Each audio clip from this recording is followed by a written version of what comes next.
Yeah, this is TVC News Hour. Now the federal government has released 244 billion naira as a second tranche of the Paris Club refund to the 36 state governments and the Federal Capital Territory. The refund is in respect of the over-deductions on Paris Club, London Club loans and multilateral debts between 1995 and 2002. They were released as part of wider efforts to stimulate the economy and support states in meeting salary and other obligations. Executive Chairman of the Coalition Against Corrupt Leaders, Debo Adeniran, joins us now in the studio to give us what his thoughts are on this development. Thank you very much indeed for coming. It's my pleasure. Well, tell us what you think. Sorry, I need to correct the name you have mentioned. Okay. We have changed to Center for Anti-Corruption and Open Leadership. All Still right. called. All right. I'm sure they are taking note now. Okay. All right. Give us what your thoughts are as to government's original intention for releasing these funds, which is to stimulate the economy. Well, first and foremost, the fund itself, if it was properly managed, if the debt was properly managed by the DMO, that is Debt Management Office, there wouldn't be over deduction of interest on the loans that Nigeria took from Paris Club or any other of the Bretton Woods institutions. It is also an indication that Nigerian administrators, the government, are very careless about the way they handle our affairs. And that is why Nigeria loses a lot of money to careless handling of our economic resources, including the mainstay of the economy, the petroleum industry. And that is why many of these explorers also exploit Nigerians because of our ignorance. So we lose a lot of revenue to such negligence, including taxes, rates, and all of that. Import duties and all. A lot of people are not paying. That is why Nigeria is impoverished, apart from the looted funds. Now, that the Paris Club deemed it fit to do a refund is commendable. And Nigerians should learn a lesson. That is the way to enhance integrity of a corporate entity like a country, like a nation. Okay, that is just not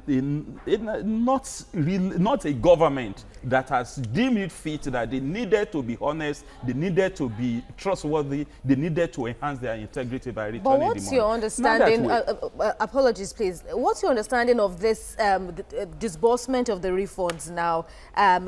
Is the federal government, because yes, we understand that it's an inherited burden, so to speak, on the federal government, is the disbursement apt, especially as now that you said, okay, there are problems with the Nigerian side now. Why did we even have the over deduction in the first place? But now that they're taking steps now to clear off this huge deficit now, are you satisfied with that? Not quite satisfied, but there is little we can do to help it, because ordinarily, if the over deduction had not taken place, the money will have been in the federation account that will be disbursed to the states. However, the same thing does not happen in states.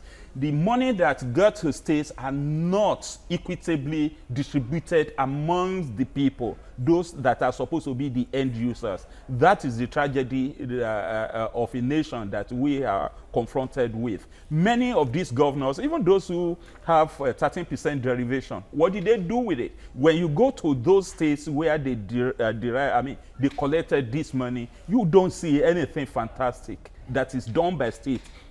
So not to talk of the Paris Club. The first tranche that was released, of course, because the National Assembly didn't do any oversight function, the Ministry of Finance didn't do any oversight function, the Auditor General didn't monitor how they was expended. So many of the states didn't pay their workers, they didn't pay pensioners. And that is the reason why we are suspicious of the states that, look, why don't we say that the federal government should withhold this money and find out how long the state has been owing their worker and pay directly from the federation account, rather than releasing it to these people who only line their pockets with the large chunk of the money that is accruing to them. But now that it has been released, we can't reverse it.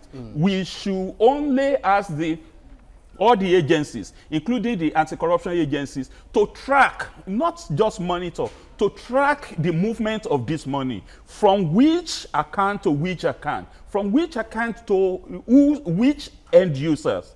Okay? Now, any state that is still owing salaries, emoluments, and pensioners should be called to question. What did you do with the money that you collected from the Federation account? All right. So, from your analysis, we're still having problem as far as the use of the funds is concerned. Yeah. Now, how can agencies like the one you had and others, collaborate to ensure that, yes, you work with all the agencies that you mentioned to ensure that the funds are properly utilized? With due respect, I'm not heading an agency, I'm heading an organization.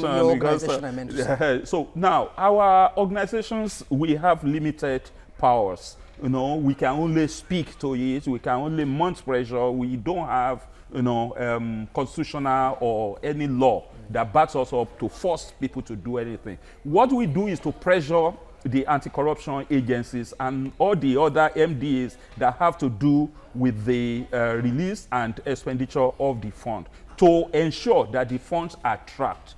We will do our best to push the National Assembly to perform their oversight function without let. We are going to push the EFCC to track the money. We are going to push the ICPC to track the money. Then we are putting the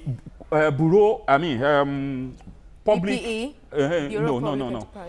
CCB, Code of Conduct Bureau. We want to put them on alert that, look, any state governor or state official that acquire new, property that is far beyond should be questioned immediately. Not that when they must have left the office, they will not be asking them to come back to come and give account. No, they should track it immediately, and they should call them to question, compare their what they own now to what they feel in their declaration of asset when they are coming in. There are questions, though, as to how far-reaching all these recommendations will be, especially within the confines of our law. Debo Adeniran, let's just leave this discussion now and hope that if all these recommendations get to be followed, it will make an impact in the lives of these civil servants who have a lot of salaries that are being owed them by the government. Debo Adeniran, thank you very much.